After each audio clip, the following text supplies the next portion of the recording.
Imagine waking up and the first thing you feel is the burning salt in your lungs and the hot sand under your cheek.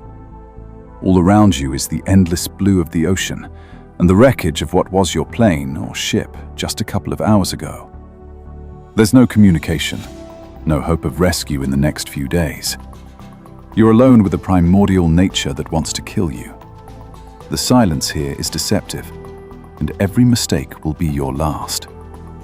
How can you survive this situation? Watch until the end if you want to stay alive. Shock is your first and most insidious enemy. When adrenaline surges, your brain shuts down, causing you to perform chaotic, senseless actions that waste precious energy. The first thing you need to do is immediately get as far away from the water's edge as possible. In the tropics, high tide can come in suddenly and aggressively, sweeping away the last belongings that washed ashore with you. Look around. Do you see any debris from the fuselage or luggage? Collect absolutely everything. Scraps of plastic, pieces of aluminium, suitcases, and even torn cables. This isn't trash. It's your high-tech arsenal in a world without stores. It's important to immediately check your body for hidden bleeding and fractures. In tropical conditions, any microscopic scratch can turn into a festering ulcer in a matter of hours due to the monstrous humidity and aggressive bacteria. Assess your situation as clearly as possible, putting aside your emotions. You have a maximum of 3 hours to find some shade. Direct sunlight will cause heat stroke, which will debilitate your judgment and coordination faster than hunger or thirst. Find any elevated spot and carefully scan the perimeter for signs of large predators or fresh water sources deep in the island. If you panic within the first 20 minutes and simply sit on the scorching sand, bemoaning your fate, without collecting vital debris or protecting your head from the sun, then you're already dead. Clean water is your most important deadline. The biological rule of 3 states that, without it, you have 3 days. But in the equatorial heat, this period is reduced to just 24 hours. Never, under any circumstances, drink seawater. It's a death trap. Its salt concentration is so high that it will begin to draw the remaining moisture from your own cells, causing excruciating hallucinations and complete kidney failure.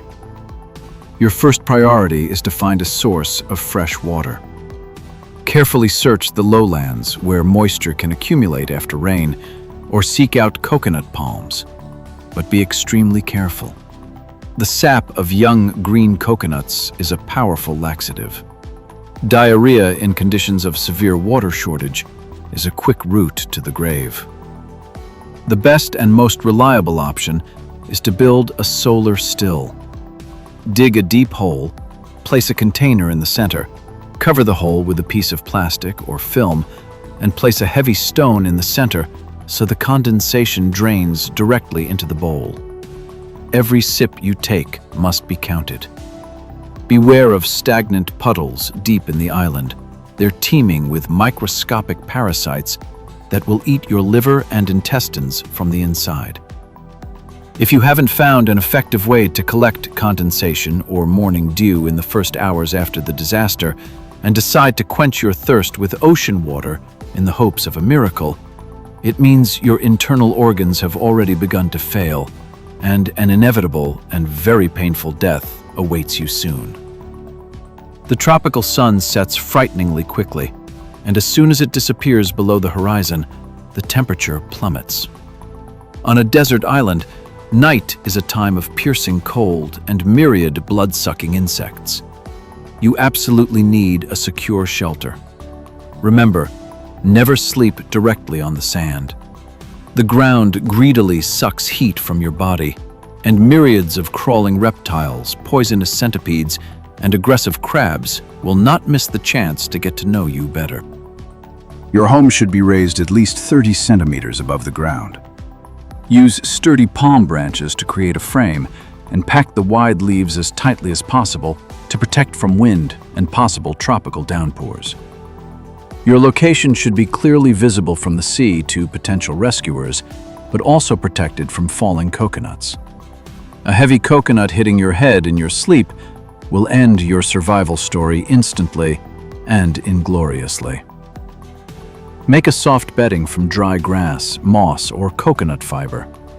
The shelter must be compact and tight to effectively retain your own body heat during the night.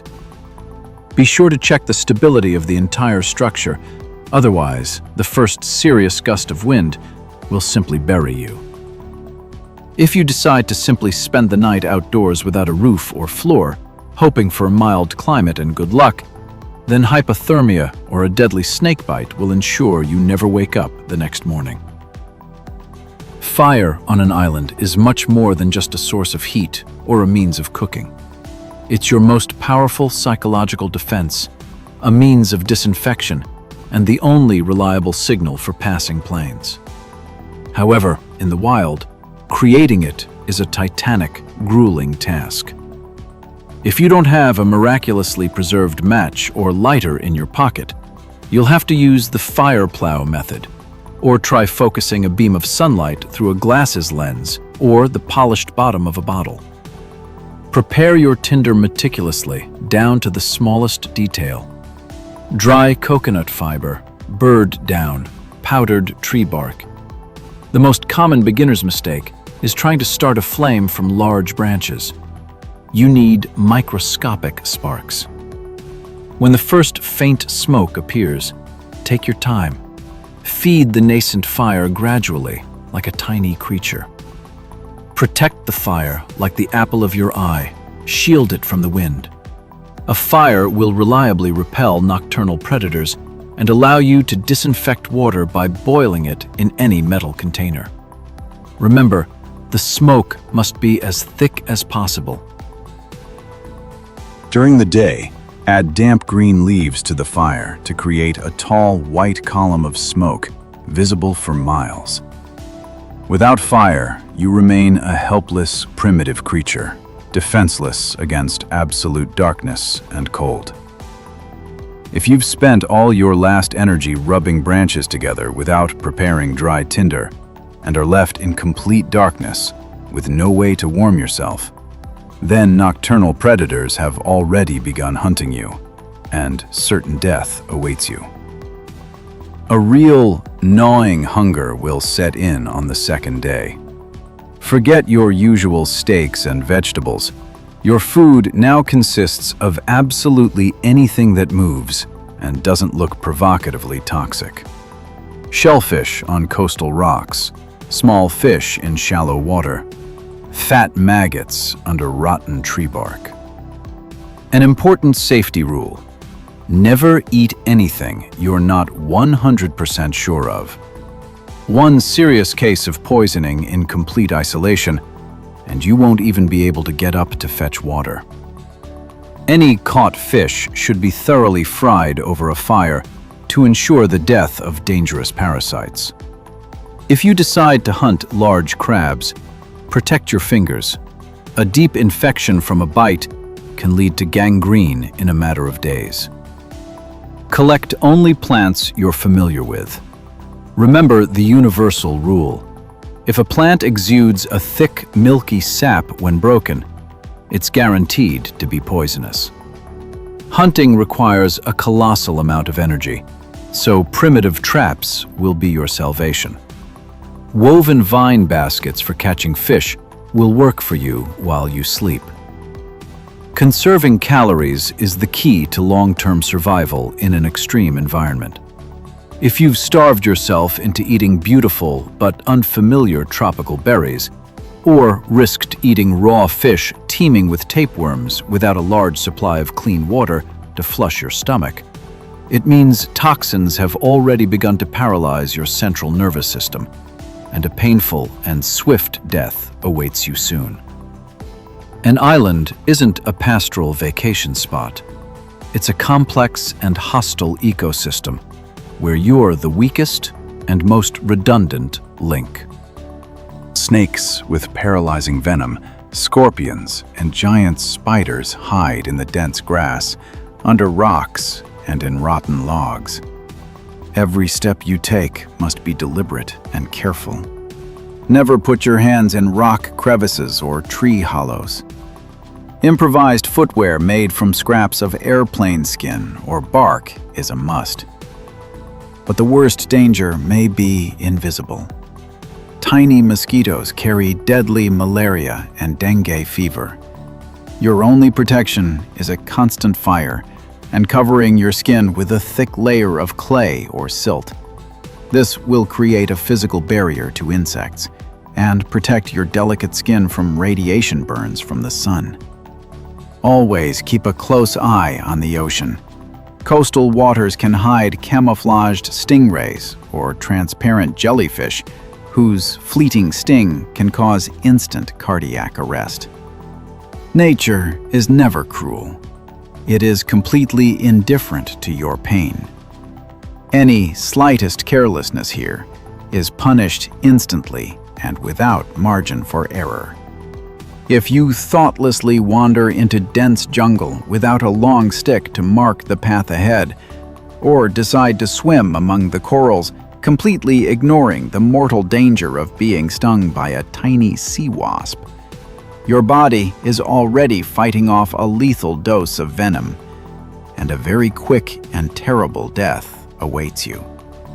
Once your basic physical needs for water and shelter are met, your psyche takes center stage. Absolute silence will begin to weigh on your ears with the force of the ocean. Loneliness on an island is no romantic adventure. It's the slow and irreversible destruction of your personality. Very soon, you'll begin to hear distinct voices in the rhythmic sound of the surf, or see rescue ships where there's only an empty horizon. To avoid going completely mad, you need to create a strict routine. Mornings are mandatory trap checks. Afternoons are grueling firewood collection. And evenings are spent maintaining signal fires. Constantly talk to yourself or create an imaginary companion out of a rock or coconut. This really helps your brain maintain speech functions and critical, logical thinking. Never let apathy and depression get the better of you. Losing the will to live kills people much faster than thirst or hunger. Set clear goals. Survive today. Live to see tomorrow. Last a week. Every day lived under these conditions is a great personal victory in the war against a merciless fate. If you've stopped tracking time, stopped maintaining your camp in basic order, and are simply sitting on the shore, staring at a single spot for hours, awaiting the inevitable end, then your spirit has already been completely broken, and brain death will come long before your exhausted heart actually stops beating. Your own hands are your most important tool, but their capabilities need to be artificially enhanced. A stone axe, a bone knife, a long fishing spear, these are your tickets to life. Find flint or other hard volcanic rocks. Sharpen them long and hard on other stones, creating a sharp cutting edge. You can learn to weave amazingly strong ropes from coconut fiber or the fibrous bark of certain trees. You'll need them to build a more secure raft or strengthen the roof of your shelter. Make yourself a reliable spear from a long, straight, sturdy stick, making sure to fire bake the end to give the wood a rock-hard quality. This is not only an effective weapon, but also a reliable foothold when moving across slippery coastal rocks. Constantly modify and improve your gear. Remember, the more effective your tools, the fewer precious calories you expend on daily survival. Use any plastic bottles from the shore as floats for your nets or sealed containers for storing dry materials. If after all this time you haven't made yourself even a basic knife from scraps of metal or a sharp stone, and are trying to tear tough wood or clean fish with your bare hands, you'll very soon get blood poisoning from deep cuts, and certain death awaits you. Your strategic goal is not just to learn to live like a savage on the island. but to escape by any means necessary. Professional rescuers will never find you unless you give them a clear and distinct signal. Your trump card in this game is 3 large fires arranged in an equilateral triangle. This is the international distress symbol, familiar to any pilot. Prepare them in advance and always keep them dry under cover. Inside each fire, there should be perfect kindling, ready to ignite with a single spark. Pile huge piles of damp leaves nearby to turn the flames into thick white smoke at the crucial moment. Write an SOS sign in giant letters right on the sand using dark stones or charred logs to create the maximum contrast with the light beach in satellite images. Make active use of any reflective surfaces, a piece of polished metal, a shard of glass, or even a smooth, wet stone to cast bright sunbeams toward passing planes or ships on the horizon. A sharp glare from a mirror can be seen for tens of kilometers, even in haze. If you haven't prepared your signal lights in advance and are simply passively waiting for someone to accidentally spot your tiny figure against the vast ocean, you'll remain on this patch of land forever, and a long, lonely death awaits you. If hope of rescue by air has completely vanished, your last and most risky option remains: heading out into the open ocean. But remember, this is a last resort bordering on suicide. Building a seaworthy raft requires colossal physical resources. You'll need dozens of lightweight, completely dry logs and literally kilometers of homemade ropes made from vines. Your raft must be as stable as possible and have at least a primitive semblance of a sail and a steering oar. The biggest problem is breaking waves. Enormous swells can smash your vessel to pieces on the reefs within seconds of setting sail. You absolutely need a supply of fresh water and dried food for at least 2 weeks of travel. But remember, in the open ocean, you instantly become a tiny, defenseless target for storms and hungry sharks. Setting out to sea on a fragile, homemade raft is a deadly lottery, where your life is on the line. Carefully study the local currents and seasonal winds before you push off from shore for good. Most people have died in the ocean, abandoning the relative safety of land in a fit of despair. If you've built a raft from rotten vines and heavy, damp wood and decided to set out into the open sea during a storm without a large supply of fresh water, the ocean will swallow you within the first hour, and a cold, inevitable death awaits you. Surviving on a desert island isn't a glamorous feat like a Hollywood movie, but a daily, grueling and grisly struggle for every new breath. The answer to our main question is simple. Survival requires iron discipline, cold calculation, and a will that must be stronger than any fear. Your life here depends solely on your knowledge and your willingness to act instantly. Thanks to the advice in this video, you now have a clear plan and a real chance of emerging victorious from a deadly battle with the wild. Subscribe to the channel to always be prepared for any harsh trials that fate may throw at you.